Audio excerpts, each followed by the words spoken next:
안녕하세요. 달콤한 말씀 행복한 하루. 오늘 함께 나누실 말씀은 시편 53편 말씀입니다. 어리석은 자는 그의 마음에 이르기를 하나님이 없다 하도다. 그들은 부패하며 가증한 악을 행하며 선을 행하는 자가 없도다. 하나님이 하늘에서 인생을 굽어 살피사 지각이 있는 자와 하나님을 찾는 자가 있는가 보려 하신즉 각기 물러가 함께 더러운 자가 되고 선을 행하는 자 없으니 한 사람도 없도다.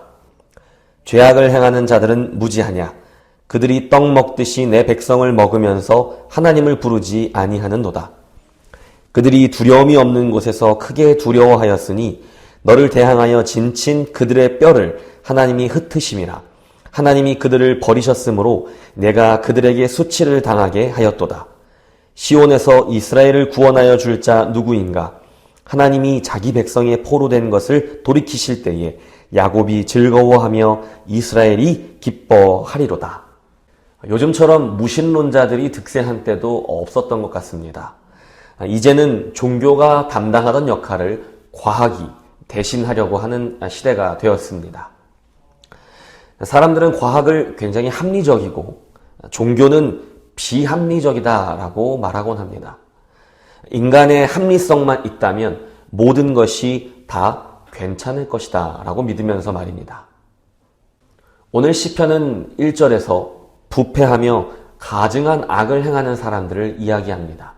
또한 4절에서는 떡 먹듯이 하나님의 백성을 먹는 자들이라고 하는데 이것은 사람들을 괴롭히고 또 파괴하는 일을 밥 먹듯이 저지르는 사람들을 말하고 있다고 보면 될 것입니다. 그런데 이 악인들이 악인이 되는 것에는 다 이유가 있습니다. 본질적인 문제가 있는 것이죠. 문제의 시작은 그들의 어리석음에서 시작되는데 그 어리석음이란 하나님이 없다라고 하는 멍청한 아이디어입니다. 인류 최초의 범죄는 형제 살인이었습니다. 가인과 아벨의 이야기인데요. 가인은 그의 형제 아벨이 자신이 갖지 못한 것을 가졌다는 이유만으로 질투했고 분노했으며 끝내 살인을 저지르고 말았습니다. 우리가 가인과 같이 하지 않을 이유가 어디에 있을까요? 우리에게 힘이 있고 능력이 있다면 우리가 이웃의 것을 빼앗지 않아야 할 근거가 어디에 있습니까? 오직 하나님께서 우리에게 알려주신 말씀 외에는 아무런 근거가 없는 것입니다. 왜냐하면 하나님이 없다면 우리는 얼마든지 그럴 수 있기 때문입니다. 그래서 하나님이 없다고 하는 자는 부패하며 가증한 악을 밥 먹듯이 저지를 수 있는 것입니다. 교묘하게 법을 피해서 혹은 법을 어기지만 들키지 않고 죄를 짓습니다. 하나님이 없고 절대적인 도덕률 따위도 없는데 그렇게 하지 않을 이유가 전혀 없기 때문입니다. 무신론자들의 바람과는 달리 사람들은 하나님이 없다고 믿으면 그러한 방향으로 나아갈 수밖에 없는 것입니다. 그런데 참으로 아이러니하게도 하나님이 없다고 말하던 그 악인들은 자신들의 그 악행으로 말미암아 결국 자기 스스로가 공포에 휩싸이게 됩니다. 예수께서 알려주신 황금률을 어겼기 때문이죠. 예수님은 내가 대접받기를 원하는 대로 남에게 대접하라 말씀하셨습니다. 그러나 그들은 이웃에게 공포의 대상이 되었고 역으로 자신들 역시 다른 이웃에게 얻을 수 있는 것은 공포뿐이었습니다. 그것이 바로 본문 5절이 말하듯 그들이 두려움이 없는 곳에서 크게 두려워하게 되는 이유인 것입니다. 다른 사람을 두려움에 떨게 만들었던 바로 그 자리에서 이제는 자기 자신이 다른 사람들로 말미암아 두려움에 떨게 되는 것입니다. 이웃의 것을 욕망하던 자신처럼 또 다른 이웃이 자신의 것을 욕망하는 것을 목격하게 되는 것이지요. 결국 악인들은 서로를 욕망하고 서로를 질투하고 서로의 것을 빼앗고 빼앗기면서 욕망의 소용돌이 속으로 들어가게 되는 것입니다. 왜입니까? 하나님이 없다고 하는 그들을 하나님께서 내버려 두셨기 때문입니다. 결국 그들은 자기 욕망으로 인해 수치를 당하게 되는 것이죠.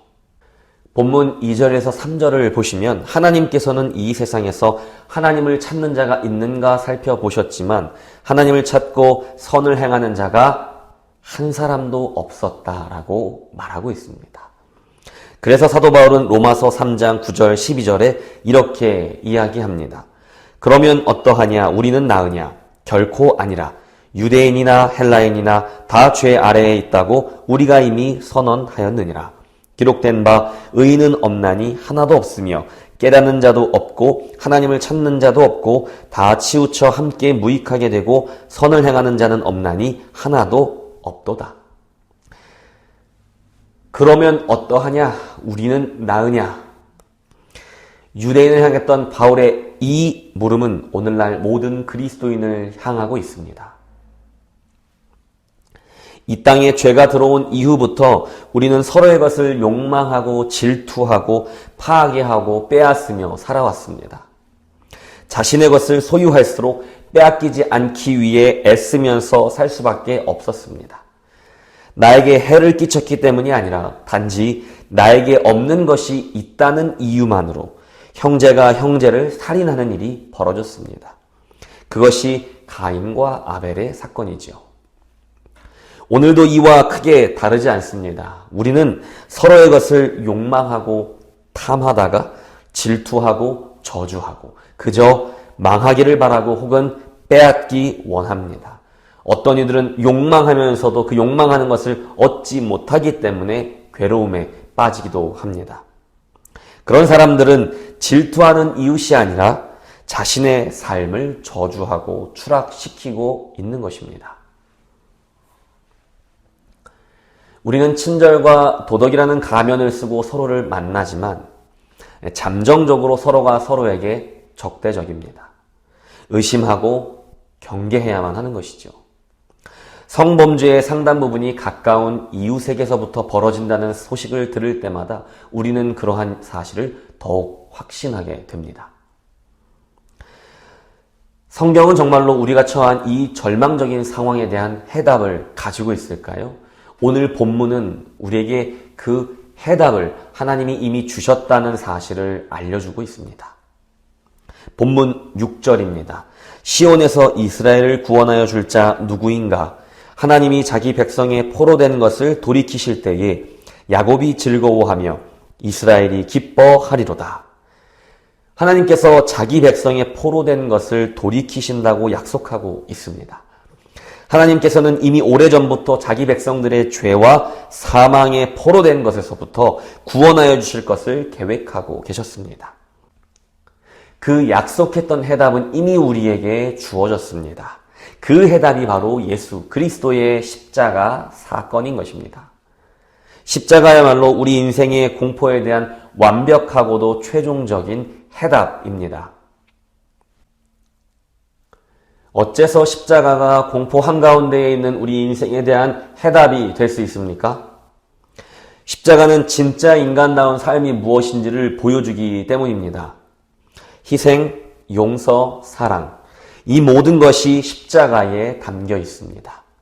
그리고 십자가에 달려 죽으신 그 죽음이야말로 이 세상의 모든 죄악의 응어리가 한 곳으로 모여 폭발한 사건이었습니다.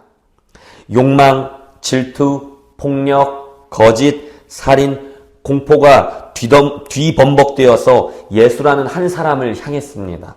죄악은 늘 하던 방식대로 인류를 욕망의 소용돌이로 몰아넣은 것입니다.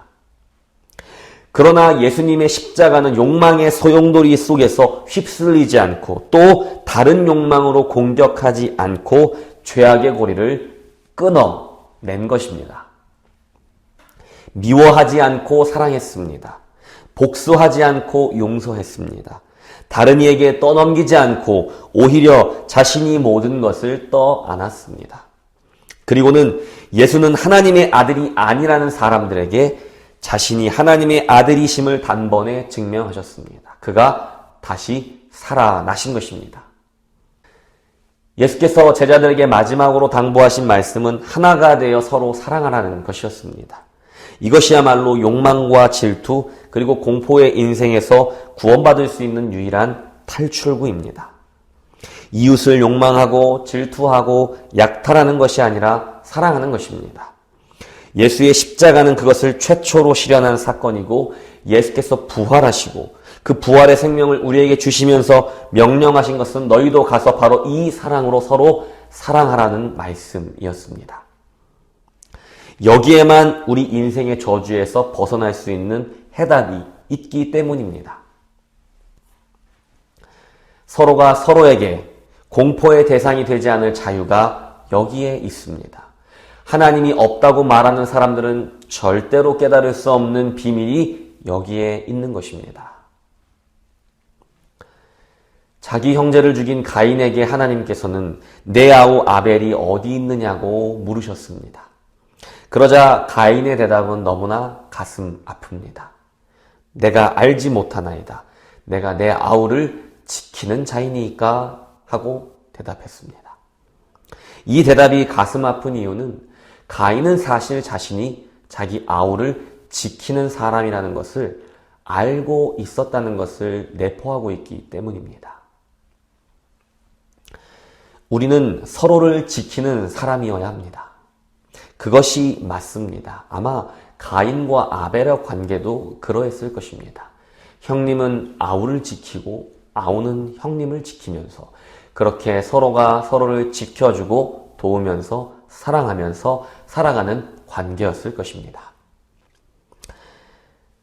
그러나 불쑥 찾아온 욕망과 질투 그리고 분노는 두 형제의 삶을 정상 궤도에서부터 벗어나게 만들었습니다. 욕망의 소용돌이에 빨려 들어가 혼돈에 빠진 것입니다. 서로 사랑하라는 이 말이 얼마나 위로가 되는지 모릅니다.